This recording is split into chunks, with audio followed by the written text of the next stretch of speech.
Olá, meu querido amigo, seja bem-vindo ao Conhecendo o Espiritismo. Sou Evelyn Freire e estamos juntos mais uma vez no nosso EAD, no nosso estudo aprofundado da doutrina espírita. Vamos refletir e conhecer um pouquinho mais sobre o conteúdo dos Atos dos Apóstolos. Esse tema, no nosso livro, na nossa apostila, ele consta de 2 aulas, mas nós tivemos a oportunidade de unir a parte 1 com a parte 2, então nós vamos ver todo o conteúdo da apostila em relação ao Atos dos Apóstolos no dia de hoje. Perfeito?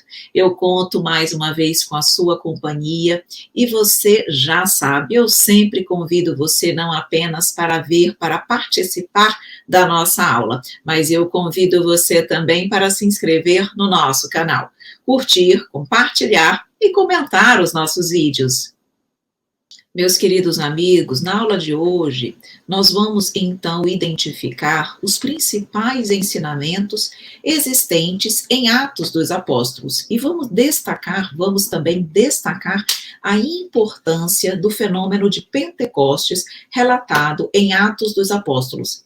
Então, a parte inicial, a primeira parte de Atos dos Apóstolos da nossa apostila é exatamente trazendo os principais ensinamentos que tem nessa parte do Evangelho, tá? Da Bíblia.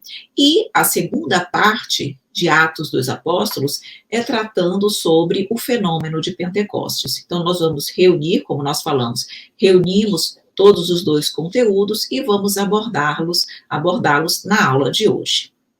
Trazemos para você as ideias principais.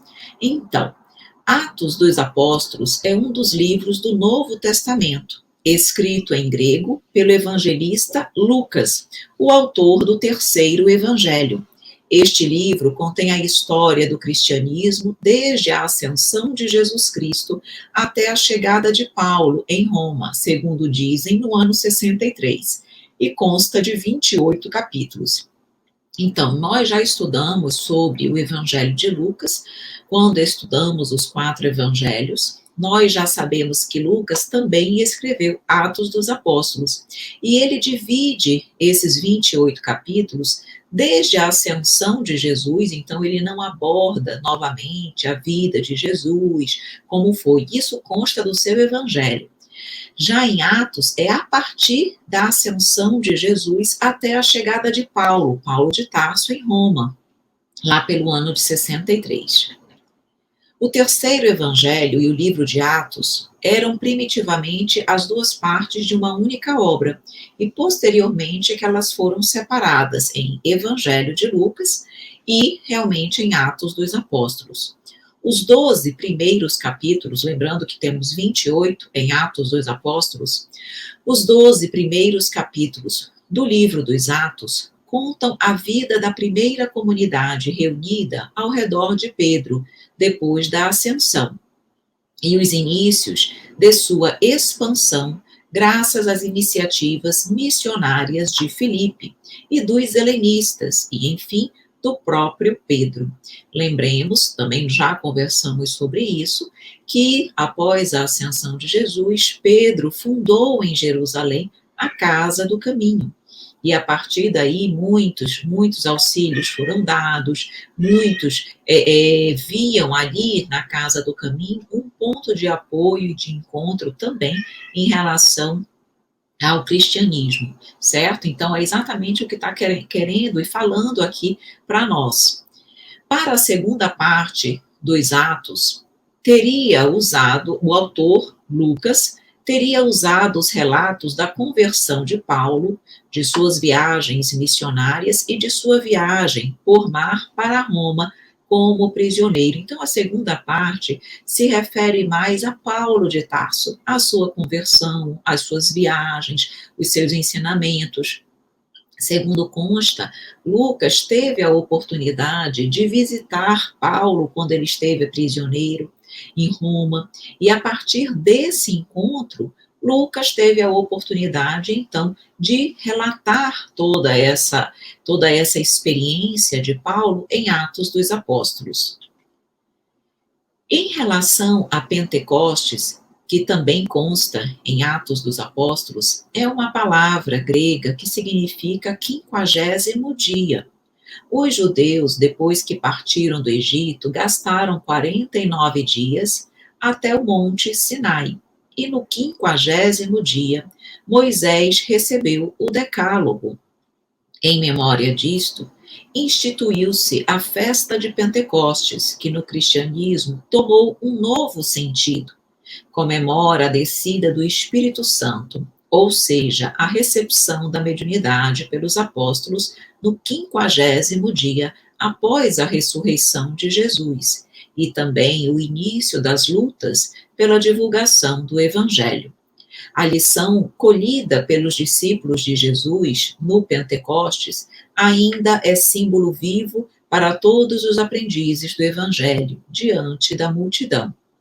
Então vejam, Pentecostes, como nos fala as ideias iniciais, referiam-se inicialmente à data em que Moisés recebeu o Decálogo, que teria sido exatamente no 50º dia, que eles gastaram esses 49 dias até chegar no Monte Sinai, e no 50º ele teria recebido o Decálogo. Então, era isso que inicialmente representava Pentecostes, quando os apóstolos, e é o que aconteceu em Pentecostes, línguas de fogo caíram sobre eles e eles falaram em vários idiomas, significava exatamente, a festa significava isso. E a partir daquele acontecimento que nós vamos estudar com calma no nosso estudo de hoje, foi pela igreja simbolizado o dia de Pentecostes como a descida do Espírito Santo e a recepção também da mediunidade pelos apóstolos, porque a partir daí eles começaram não apenas a divulgar o Evangelho verdadeiramente pelas cidades próximas, ou seja, saíram ali para divulgar o Evangelho, mas eles também demonstraram em vários momentos que eles eram detentores de mediunidade de cura, entre outras mediunidades também. Vamos começar com as informações históricas referentes aos Atos dos Apóstolos.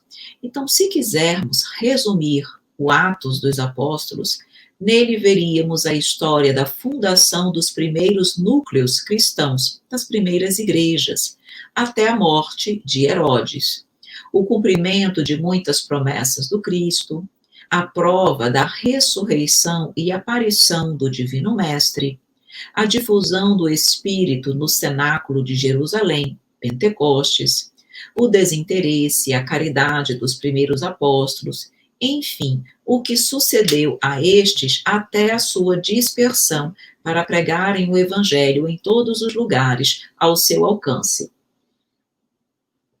Essa dispersão, na verdade, foi exatamente depois do fenômeno de Pentecostes, certo? E a partir dali, cada um deles seguiu para uma região para pregar o Evangelho. Então, nós percebemos que Lucas teve um cuidado de realmente explicar, nos mostrar o que aconteceu após a ascensão de Jesus.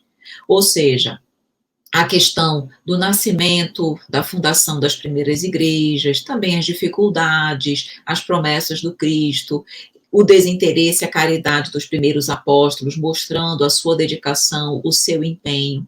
Então, é muito importante, porque nos evangelhos nós temos ali a história de Jesus, do seu período de estada, de permanência na Terra como Espírito encarnado.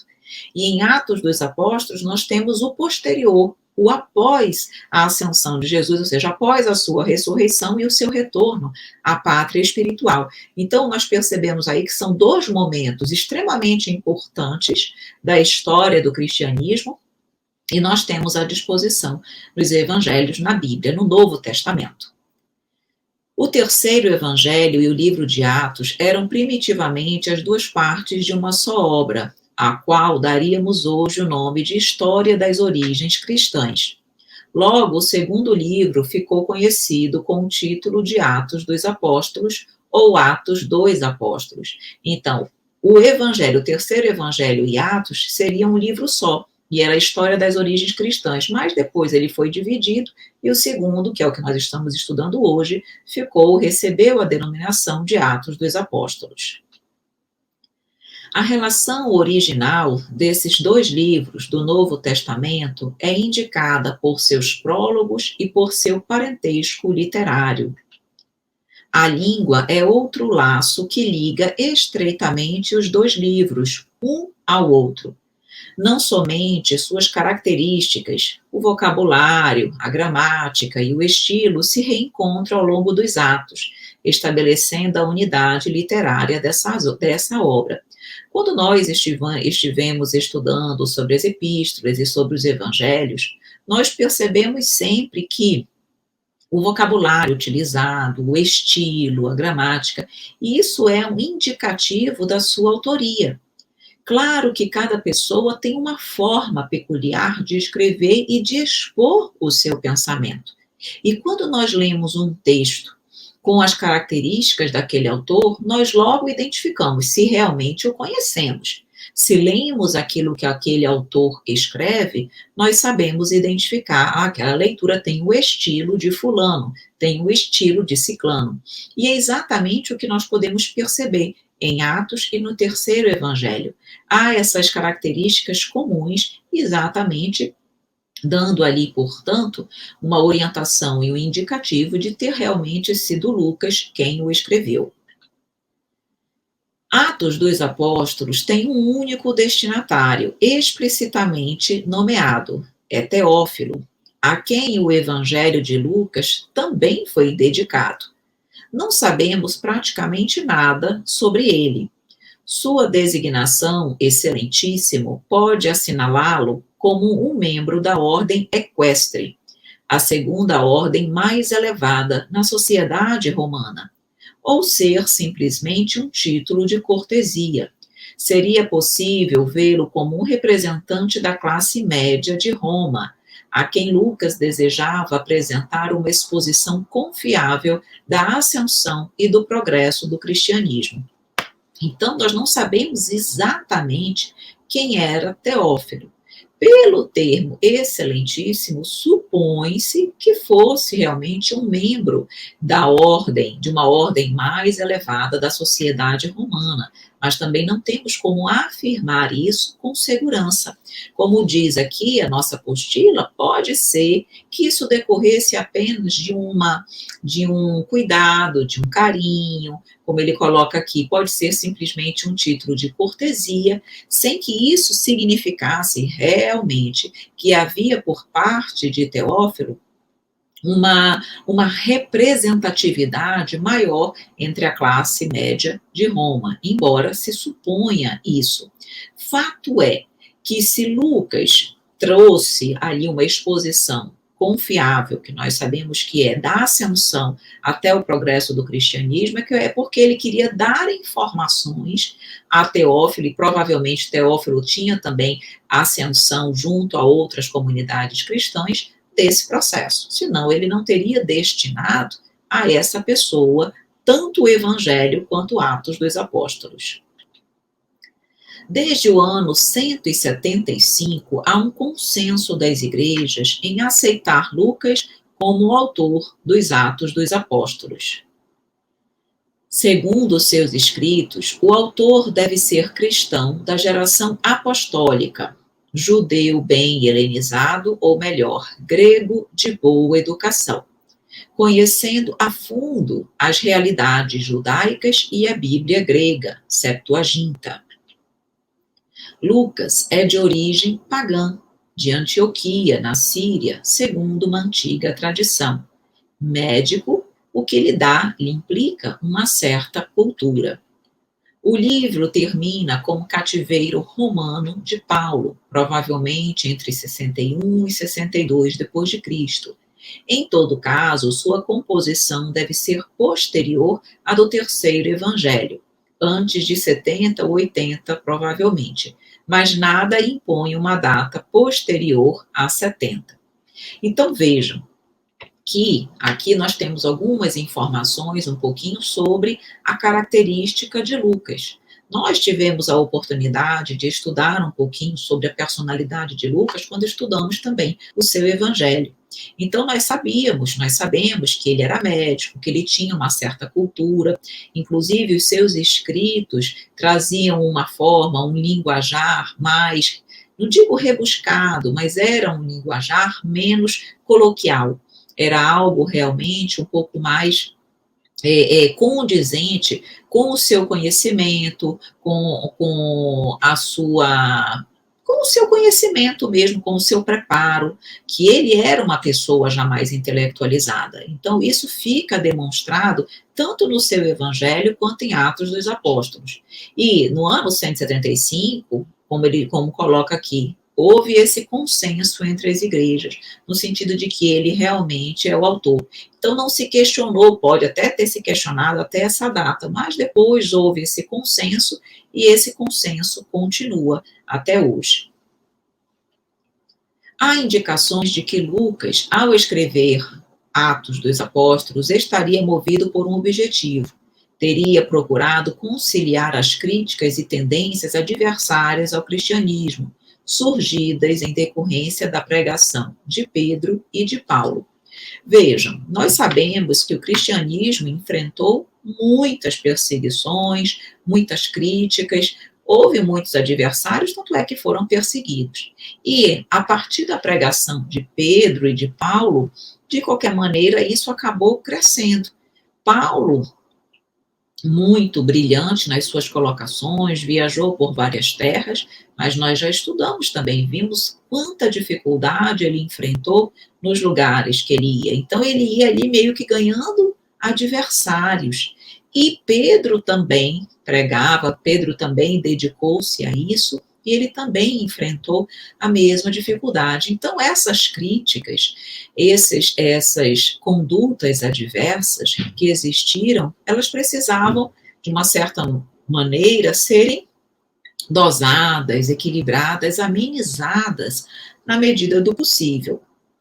E Lucas tentou realizar esse processo também através de Atos dos Apóstolos. Não esqueçamos que ele trazia ali, como nós vimos lá no resumozinho, trazia a história um pouco das igrejas, a questão da caridade, da fé, do amor, a demonstração da ressurreição de Jesus, tudo isso para fortalecer a fé das pessoas, de modo que elas conseguissem caminhar mais firmes e as críticas, os questionamentos, as dúvidas, se não cessassem, pelo menos diminuíssem.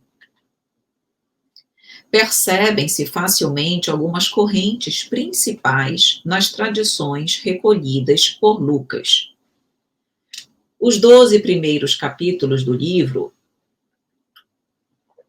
contam a vida da primeira comunidade reunida ao redor de Pedro depois da ascensão e os inícios de sua expansão graças às iniciativas missionárias de Filipe, dos helenistas e do próprio Pedro. As tradições petrinas subjacentes seriam aparentadas ao Evangelho de Pedro, que é conhecido na literatura da Igreja Antiga.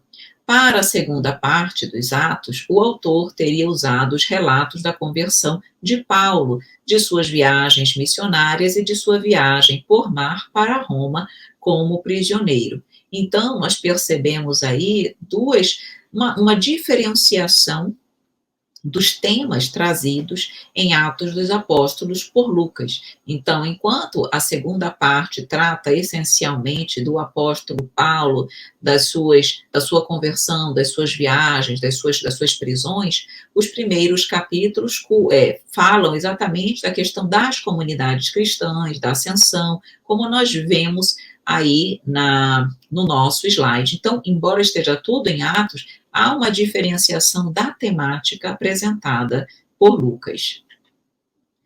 Na escritura de Atos dos Apóstolos, Lucas emprega corriqueiramente a primeira pessoa do plural, nós. Dessa forma, muitos exegetas viram no nós uma prova de que Lucas teria acompanhado Paulo na segunda e terceira viagens, bem como na que Saulo fez por mar a Roma. Entretanto, é notável que Lucas nunca é mencionado por Paulo como companheiro de sua obra de evangelização. Esse nós parece mais o traço de um diário de viagem feito por um companheiro de Paulo. Questiona-se se teria sido Silas e utilizado pelo autor de Atos. Então vejam, se realmente Lucas estivesse tido, se ele estivesse tido presente ao lado de Paulo nessas viagens, muito provavelmente Paulo teria mencionado isso nas suas epístolas. Nós já estudamos as epístolas paulinas, não foram poucas. E ele não foi mencionado em nenhum momento. Então, o que nos leva a crer ou a imaginar que, de fato, Lucas não esteve presente, que é como coloca aqui. Talvez isso tenha sido um diário de viagem feito por um companheiro de Paulo, e esse sim estivesse com Paulo. Silas, nós sabemos que esteve com Paulo em algumas de suas viagens, e isso tenha sido utilizado por Lucas ao escrever Atos, mas que, na verdade, ele mesmo não estivesse presente. O trabalho realizado por Lucas foi, ao mesmo tempo, excepcional quanto fascinante. Fornece uma visão geral do trabalho realizado pelos primeiros cristãos, as suas lutas, desafios e extrema dedicação à causa do Cristo. O valor histórico dos Atos dos Apóstolos não é igual. De uma parte, as fontes de que Lucas dispunha não eram homogêneas. De outra, para manejar as suas fontes, Lucas gozava de liberdade muito grande, segundo o espírito da historiografia antiga, subordinando seus dados históricos a seu desígnio literário e, sobretudo, a seus interesses teológicos. Então, aqui o que está sendo colocado para nós é o seguinte, que o valor histórico de Atos, de todo ele, não é igual, nós não consideramos todo ele com o mesmo valor histórico, porque, na verdade, Lucas tinha ali a sua liberdade, o seu livre-arbítrio, para colocar a ideia, para, de uma certa forma, adequá-la, subordiná-la aos dados históricos que ele tinha conhecimento, aos seus interesses teológicos. De uma certa forma, há ali um pouco da personalidade de Lucas e não só da personalidade de Lucas, mas da forma como ele via as coisas. Claro que ele estava ali retratando, principalmente em relação à segunda parte, a vida de Paulo, mas ele colocava a sua visão também, o seu modo de ver também. Então é isso que diz, que, e além do fato de que ele colocava um pouco sua visão, os seus interesses, as fontes não eram tão homogêneas, no sentido de falarem todas a mesma língua. Então isso, de uma certa forma, se retrata em Atos dos Apóstolos, certo? De valor histórico também inestimável são os relatos que Lucas nos transmite sobre a organização e administração da igreja cristã primitiva, assim como a forma como se realizava a pregação nas comunidades cristãs nascentes, em que se utilizava essencialmente da prédica ou explanação discursiva. Então, isso é algo muito interessante, porque nós não temos dúvidas e curiosidades para saber como eram as comunidades, como eram as pregações, como eles faziam os cultos, enfim, como foi a vivência, as experiências dessas primeiras comunidades cristãs.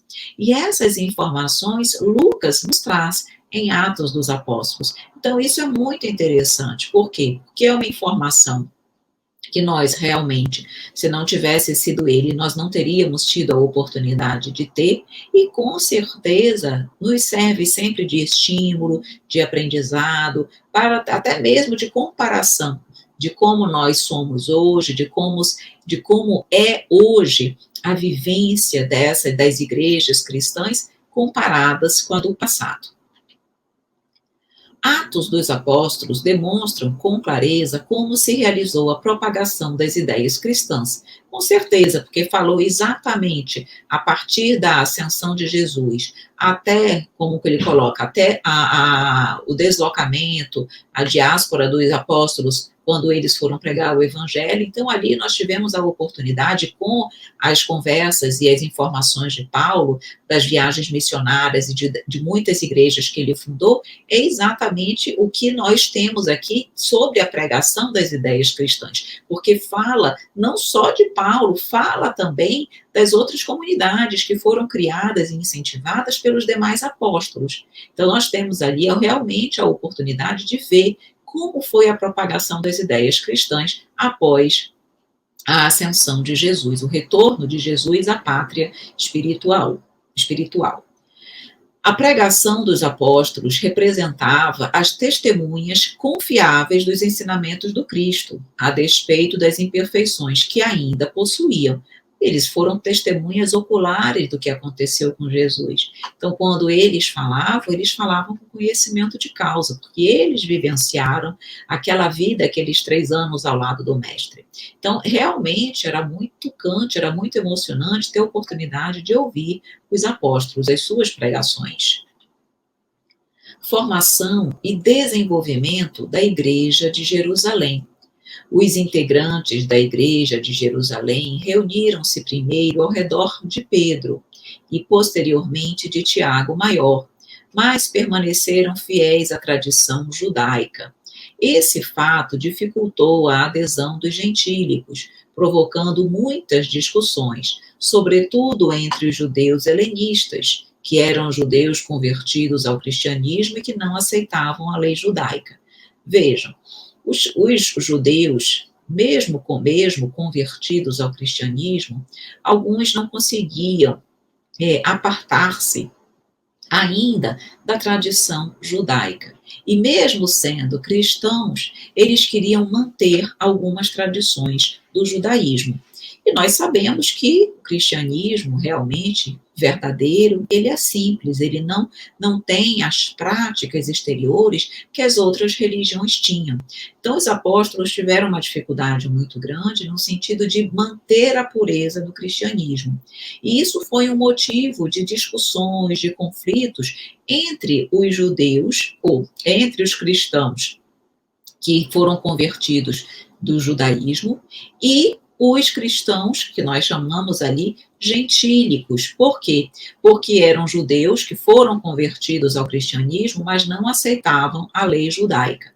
Então, alguns cristãos queriam manter uma certa tradição judaica, principalmente em relação à circuncisão, e outros, os gentílicos, não. Certo? A ascensão e atividade dos judeus helenistas na Igreja de Jerusalém foi dispensada aos convertidos a necessidade de realizar a circuncisão. Pedro, Tiago, Barnabé e Paulo muito contribuíram para conciliar as diferentes correntes de ideias existentes no cristianismo nascente. Um helenista famoso foi Estevão. Então, havia aquela discussão, há ou não a necessidade de circuncisão. A circuncisão era uma das práticas judaicas que alguns cristãos convertidos queriam manter.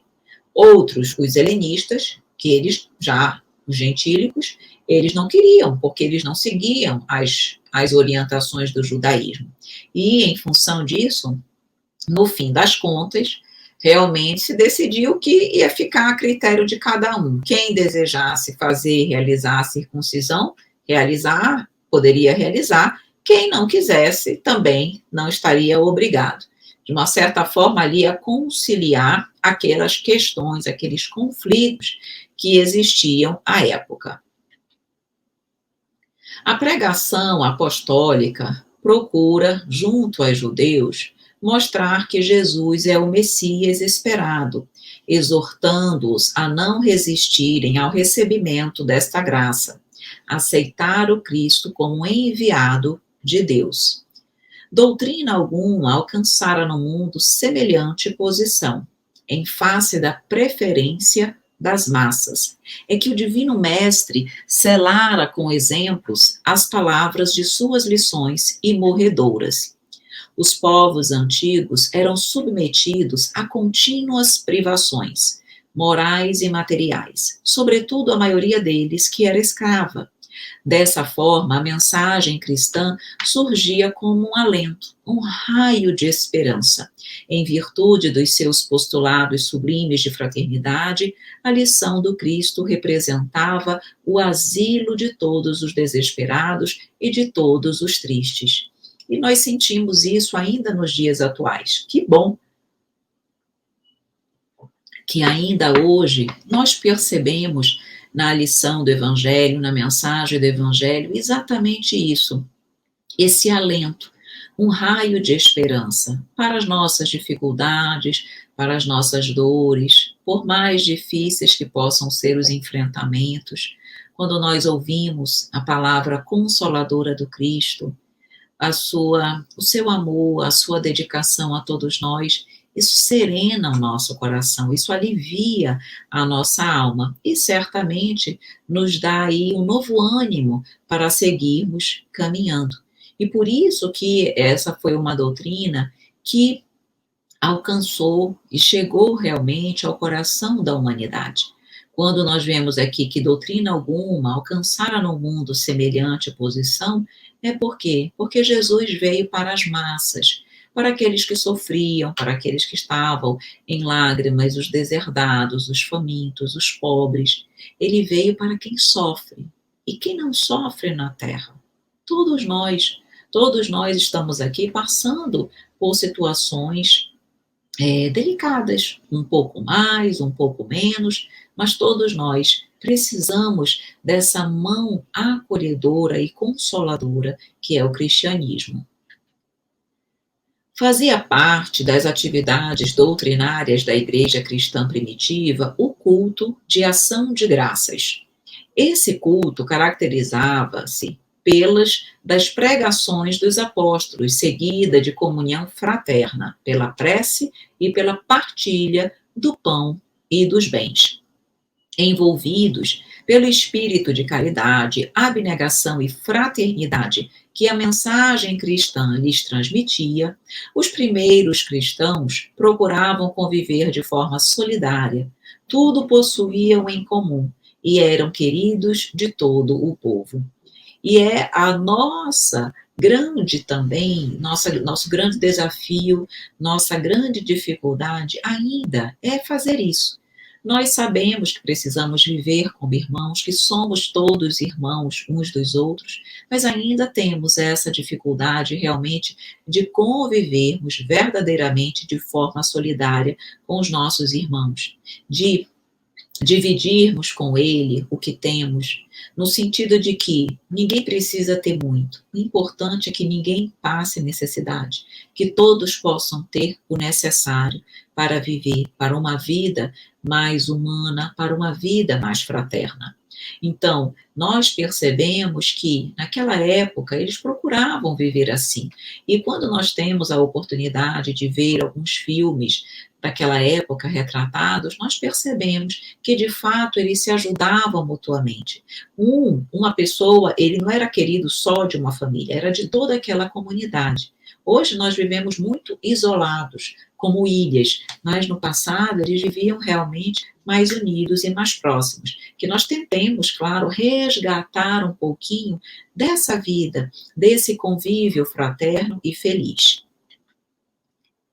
Agora nós vamos relatar e estudar um pouquinho sobre o fenômeno de Pentecostes, tá? Como nós vimos, essa agora, a partir de agora, é o tema da nossa segunda aula, que seria a nossa segunda aula, mas nós reunimos as duas. Então nós vamos ver esse segundo conteúdo e é super importante nós entendermos sobre Pentecostes, entendermos o que aconteceu nessa data tão especial, como, na verdade, esse acontecimento, ele foi importante, ele foi relevante para a divulgação da mensagem cristã. Então, nós trazemos aqui para vocês um vídeo, e nós vamos, então, prestar atenção nesse vídeo para que você possa. Claro que nós vamos explicar na sequência tudo o que aconteceu, tá? Mas prestem atenção no vídeo. Vinda do Espírito Santo.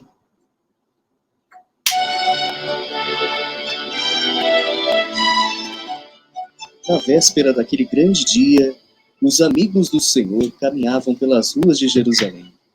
A cidade estava movimentada, cheia de visitantes. Era a véspera da festa de Pentecostes e eles caminhavam sem serem notados.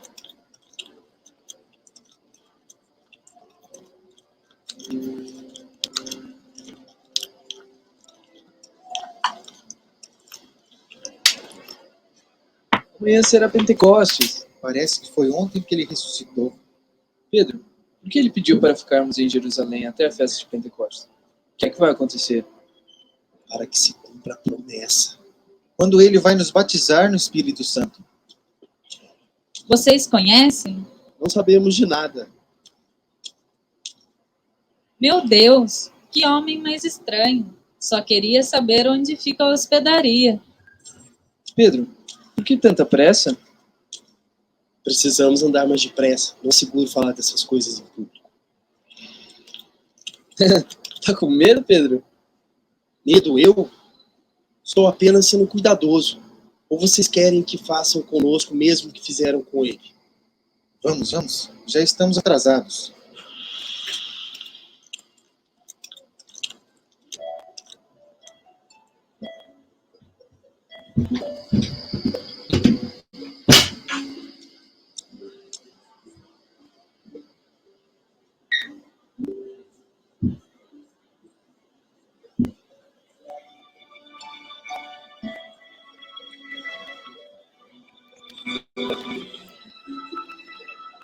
Eles estão demorando. Será que prenderam meu irmão? Os soldados nos acharam. Estamos perdidos. Quem é? Somos nós.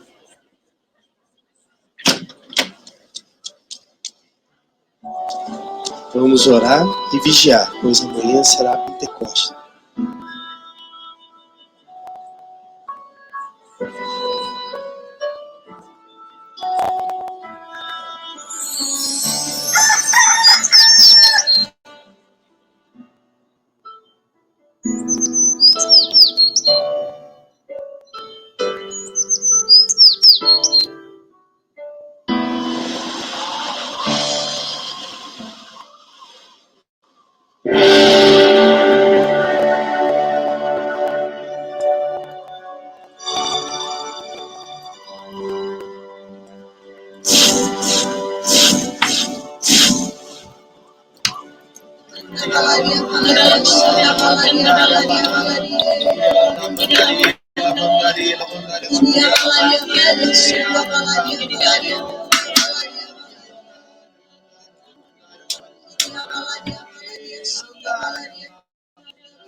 Eles estão falando em minha língua materna.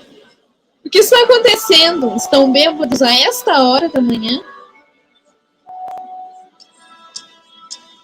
Homens da Judéia, e vocês todos que habitam em Jerusalém, prestai atenção. Estes homens não estão embriagados, como vocês pensam, mas cumpre-se o que Deus falou ao profeta Joel. Acontecerá que nos últimos dias derramarei do meu espírito sobre todo ser vivo. Vossos filhos e filhas profetizarão, os vossos jovens terão visões, e vossos anciãos sonharão. Sobre meus servos e sobre minhas servas derramarei naqueles dias do meu espírito e profetizarão. Farei aparecer prodígios em cima, no céu, e milagres embaixo, na terra. Sangue, fogo, vapor de fumaça. O sol se converterá em trevas e a lua em sangue, antes que venha o grande e glorioso dia do Senhor. Então todo que invocar o nome do Senhor será salvo. O que devemos fazer, irmão? Arrependei-vos, e cada um de vós seja batizado em nome de Jesus Cristo, para a remissão de vossos pecados. Eu quero ser batizada, eu e a minha família. Eu me arrependo dos meus pecados, todos eles. A partir deste dia, fizeram muitos milagres. Curavam os doentes. Viviam unidos e tinham tudo em comum. Interessante quando nós estamos estudando e realmente refletindo sobre Pentecostes, porque vocês viram como eles estavam inseguros antes do que aconteceu em Pentecostes, receosos, temerosos, e a partir desse momento, é como se eles fossem fortalecidos. Eles já foram fortalecidos com a vinda de Jesus, com a ressurreição de Jesus, e em Pentecostes também. A partir desse momento, da inspiração de Pedro, quando ele se pronunciou naquele discurso onde ele converteu muitas pessoas, a partir dali, os apóstolos receberam um novo ânimo também. E a partir daí que eles começaram verdadeiramente a divulgação do Evangelho. Então, até essa data, eles estavam aguardando, porque Jesus havia pedido para eles aguardarem. Então, Jesus, com certeza, sabia que aconteceria o fenômeno de Pentecostes, a questão da mediunidade seria ali difundida claramente, e eles passariam a adquirir não só mediunidades curativas, como eles realmente tiveram e puderam, mas foi um fenômeno importante, não apenas para a divulgação do Evangelho, mas para a conversão de muitas pessoas também. Então, muito interessante o fenômeno de Pentecostes e o que ele causou na alma, no ânimo dos apóstolos. Então, Pentecostes é uma palavra grega, que significa 50º dia. Os judeus, depois que partiram do Egito, gastaram 49 dias até o Monte Sinai, e no 50º houve o recebimento do Decálogo. Então, em memória desse dia, instituiu-se Pentecostes, que no cristianismo tomou um sentido diferente, que eles comemoram a descida do Espírito Santo, mas, como nós vimos, não era isso que os judeus inicialmente comemoravam nessa data. Então, nessa data, houve a recepção da mediunidade pelos apóstolos no 50º dia após a ressurreição de Jesus. E também comemora-se o início das lutas pela divulgação do Evangelho. Então, para o cristianismo, comemora essa descida do Espírito Santo e o início das lutas pela divulgação do Evangelho. Descida do Espírito Santo. Vamos entender um pouquinho o que significa isso para o cristianismo. Então, as antigas escrituras não continham qualificativo santo quando se falava do Espírito. Foi só com a tradução das antigas escrituras e a constituição da Vulgata que esse qualificativo foi acrescentado, com certeza para fortificar o mistério da Santíssima Trindade, que fala do Pai, do Filho e do Espírito Santo. Então, claro que houve uma adaptação aí por parte da igreja, exatamente para que se pudesse adequar a descida do Espírito Santo a essa data, a esse fenômeno de Pentecostes. Os fenômenos de Pentecostes estão descritos em Atos dos Apóstolos. Trata-se de um texto marcado por simbolismo. 50 dias depois da ascensão de Cristo, acontece o fenômeno conhecido como a descida do Espírito Santo sobre os apóstolos, materializado na forma de línguas de fogo. Explode a mediunidade de xenoglossia ou poliglota, que é o falar em outros idiomas. Pedro é envolvido por forças superiores, discursa sobre forte inspiração, nós ouvimos ali um pouquinho do discurso dele no vídeo, lança-se então a pedra fundamental da primeira igreja cristã do planeta. Após o impacto inicial provocado pelos fenômenos de efeitos físicos, línguas de fogo e xenoglossia, o discurso de Pedro demonstra de forma contundente uma ação programada do plano espiritual superior, conseguindo transformar o ânimo dos apóstolos e dos demais discípulos de Jesus, antes inseguros e medrosos, em cartas vivas do Evangelho. Então, nós vimos isso exatamente quando nós percebemos no vídeo como eles estavam inseguros e temerosos e depois eles se modificaram. E o que aconteceu, as línguas de fogo, segundo nos mostra a doutrina espírita, ali foi um fenômeno de efeitos físicos, tá? Ali pode ter sido, muito provavelmente foi o que aconteceu, aquelas línguas de fogo, elas eram o quê? Materializações parciais dos espíritos. Então, o espírito, ao se materializar, ele pode materializar-se completamente ou parcialmente. Então, tudo indica que eles, os espíritos, se materializaram parcialmente e nós sabemos que o perispírito, ele tem luminosidade. Então, esses espíritos se tornaram luminosos naquelas partes que se tornaram visíveis, dando a ideia de línguas de fogo. Mas tudo indica que, na verdade, não eram línguas de fogo, que era realmente o fenômeno de materialização dos espíritos, mas uma materialização parcial. E houve ali o fenômeno da xenoglossia, ou que é a mediunidade poliglota, quando os espíritos falaram em outros idiomas. O que é interessante nós estudarmos sobre esse fenômeno é que havia vários povos ali em Jerusalém. E, segundo consta, havia representantes dos 12 maiores povos da humanidade, que representavam, de uma certa forma, o mundo completo, a humanidade daquela época. Então, os apóstolos falaram, cada um deles, numa língua, num idioma diferente, sendo ouvido por todos aqueles povos, aqueles 12 povos que se faziam presentes. É uma forma de indicar, é um simbolismo que representa que o evangelho estava sendo divulgado e partilhado para toda a humanidade, para todo mundo. É isso que representava cada uma daquelas pessoas e os apóstolos falarem cada um dos idiomas. E vejam que eles acharam, alguns, enquanto se sentiram tocados, outros achavam que eles estavam bêbados já àquela hora da manhã. E aí veio Pedro, na sua presença, na sua força, discursando, e, segundo consta, ele converteu ali com aquele discurso mais de 3.000 pessoas, em torno de 3.000 pessoas, com aquele discurso dele. Então, isso realmente foi maravilhoso. E o ânimo dos apóstolos também foi transformado. Não só vários discípulos foram formados, mas o ânimo dos apóstolos também se modificou. É por este motivo que o Pentecostes cristão tem um significado especial para todos nós, os seguidores do Cristo. Marca o início da pregação e da difusão do Evangelho na terra pelos cristãos, que fazem surgir a primeira eclésia, que é Igreja de Jerusalém, uma humilde comunidade formada de judeus convertidos ao cristianismo. Pedro foi possivelmente o primeiro chefe desta igreja, seguido de Tiago. Segundo consta, na verdade, nós percebemos o quê? Que Pedro, mais uma vez, teve um papel muito importante nessas igrejas, nessa formação dessa comunidade e dessa igreja.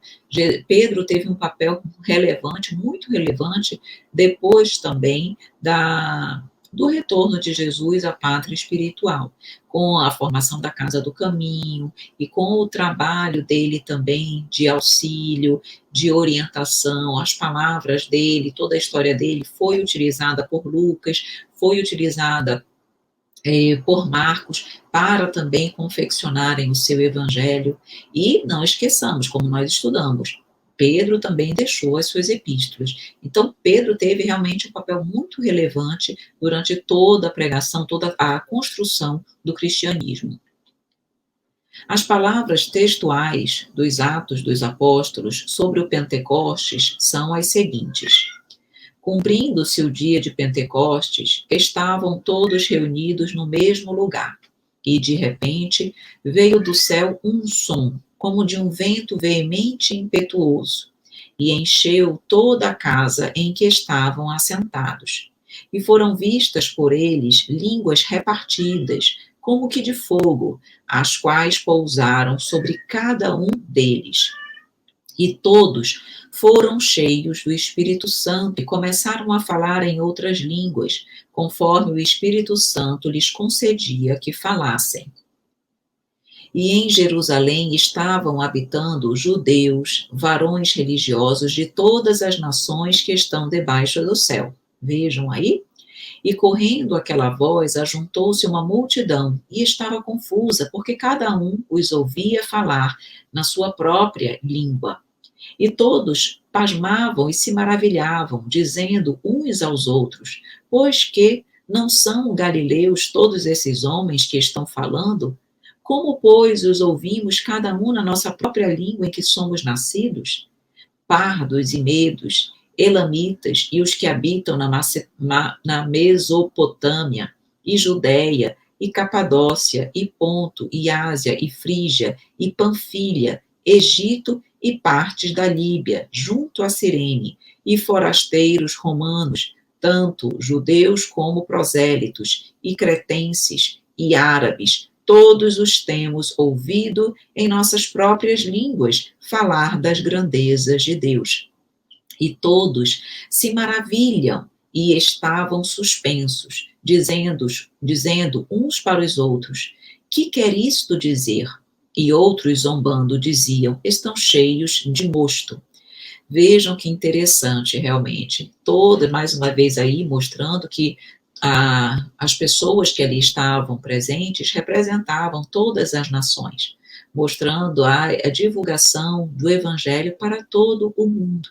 E o que é interessante, nós não vamos falar sobre isso nesse momento, mas destacando a mediunidade de xenoglossia ou mediunidade poliglota, que quem quiser saber um pouco mais é só verificar e estudar um pouquinho sobre isso no nosso curso de mediunidade, na playlist curso de mediunidade, ou ainda no Rosas da Mediunidade, onde estudamos o livro dos médiuns. Então lá nós temos a oportunidade de explicar exatamente como acontece a mediunidade de xenoglossia, quais as condições necessárias para que ela se faça presente. Mas é um tipo de mediunidade e os apóstolos todos demonstraram ser detentores dessa mediunidade a partir do fenômeno de Pentecostes.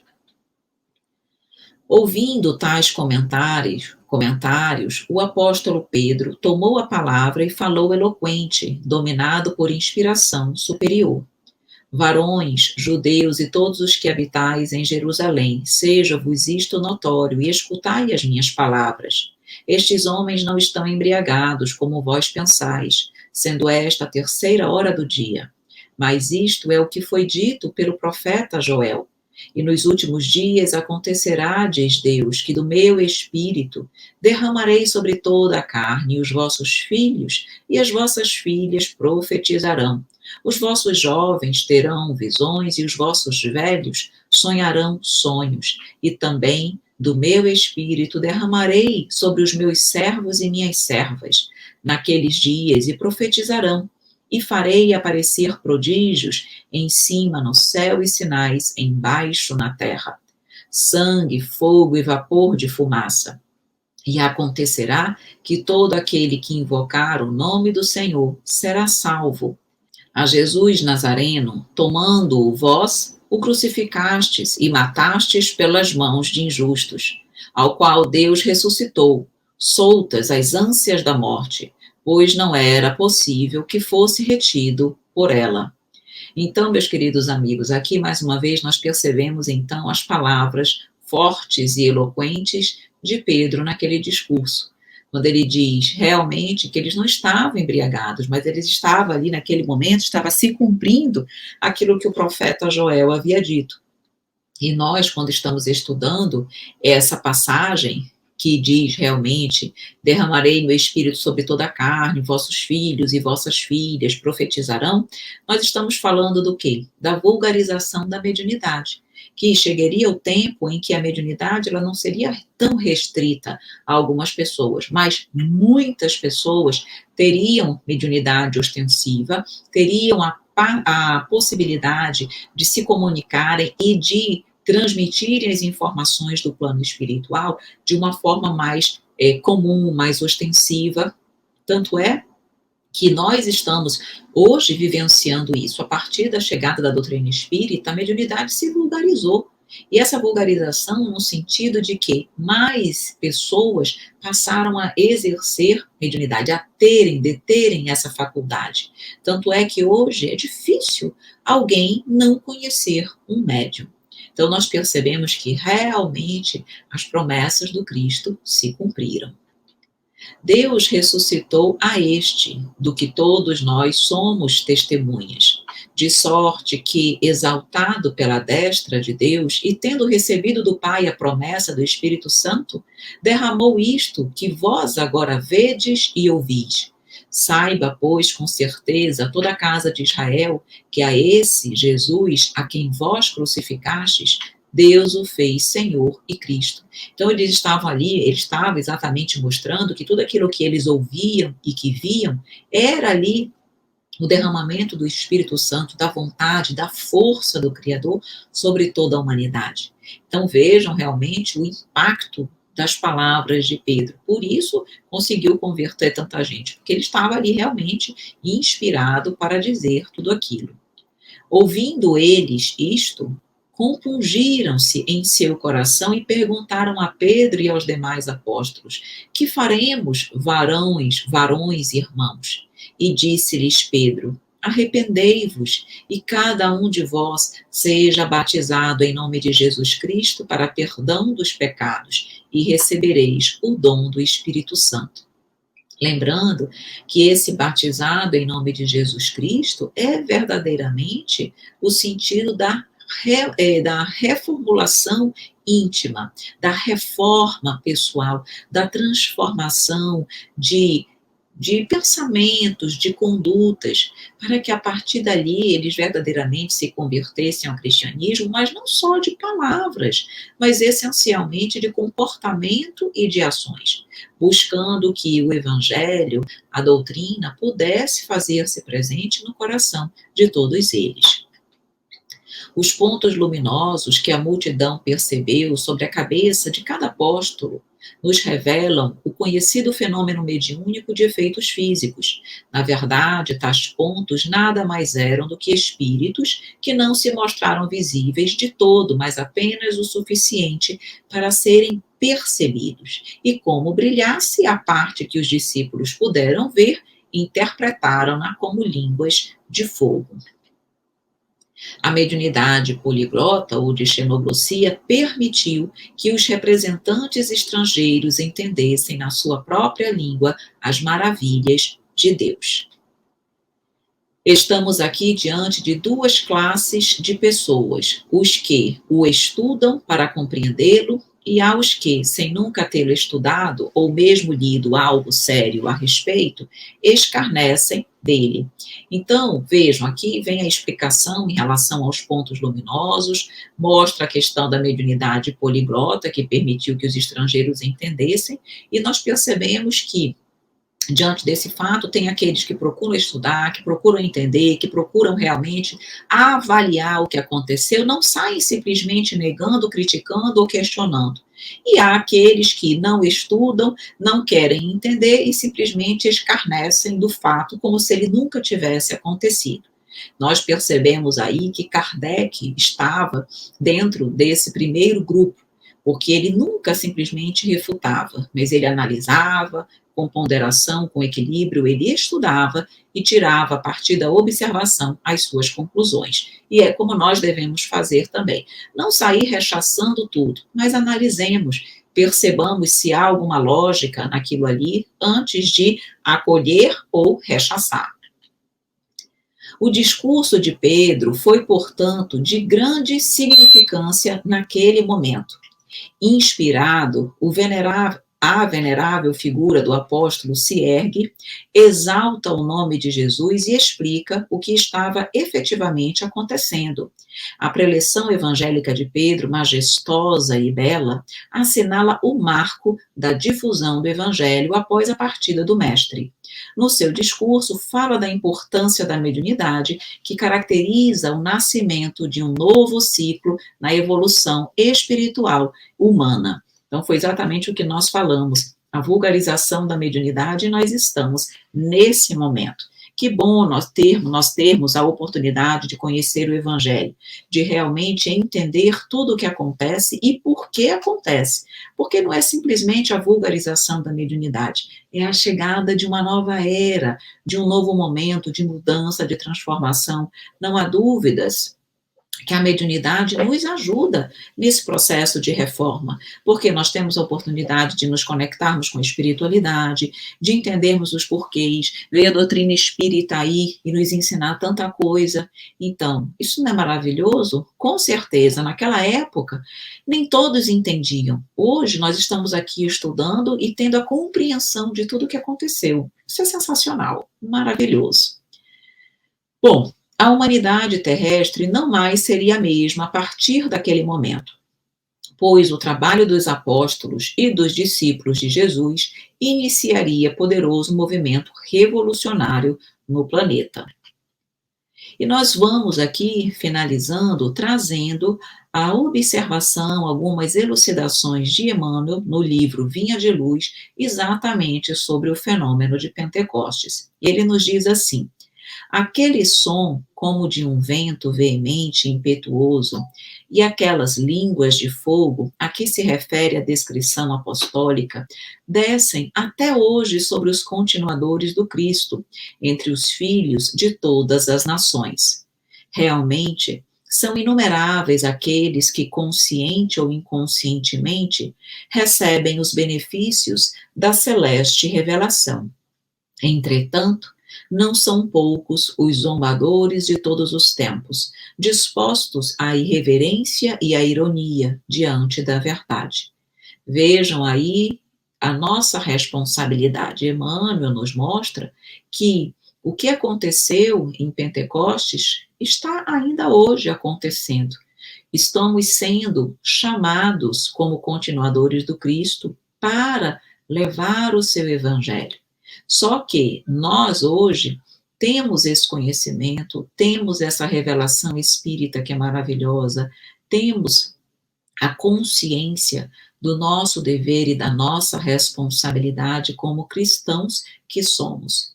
Mas será que nós estamos realmente colocando em prática? Será que nós estamos fazendo como os apóstolos fizeram, que a partir daquela data saíram para divulgar e para vivenciar, sendo testemunhas vivas do cristianismo, do evangelho?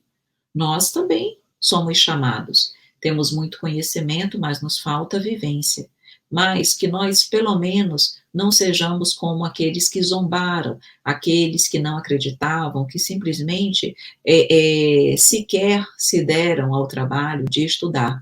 Tantos negam a existência de Jesus, a sua vinda ao planeta, todo o seu trabalho. Há quem pense que ele foi uma criação do homem, para fazer com que nós, de alguma forma, nos aproximássemos de Deus, enfim, que nós criássemos esse dogma dentro dos nossos corações. Então, meus queridos amigos, isso, por mais estranho que possa parecer para nós, ainda existe. Então, que nós não sejamos daqueles que zombam, mas aqueles que creem e verdadeiramente vivenciam aquilo que dizem acreditar. E, por fim, diz Emmanuel, não hesites, porém, no espírito de serviço. Permaneces como os primeiros apóstolos nas grandes praças, onde se acotovelam homens e mulheres, ignorantes e sábios, velhos e crianças. Aperfeiçoa tuas qualidades de recepção, onde estiveres, porque o Senhor te chamou para intérprete da sua voz, ainda que os maus zombem de ti. Portanto, meus queridos amigos, nós somos chamados para isso, para que onde quer que nós estejamos, nós possamos realmente ser intérpretes da voz de Jesus, da sua mensagem, do seu exemplo de amor e de fraternidade. Mesmo que muitos corações não entendam o nosso trabalho, o nosso papel, a nossa vontade de servir, não tem problema, mas que nós não deixemos de amar, de agir, de fazer o bem, que nós não hesitemos, que o nosso espírito de serviço esteja ali sempre firme e perseverante, nos conduzindo para o bem. E, meus queridos amigos, então nós finalizamos mais uma aula, mais um estudo do nosso EAD. Muito obrigada pela sua presença, pelo seu carinho e pela sua confiança. Semana que vem temos mais EAD. Um grande Beijo, um grande abraço e até a nossa próxima aula, se Deus quiser.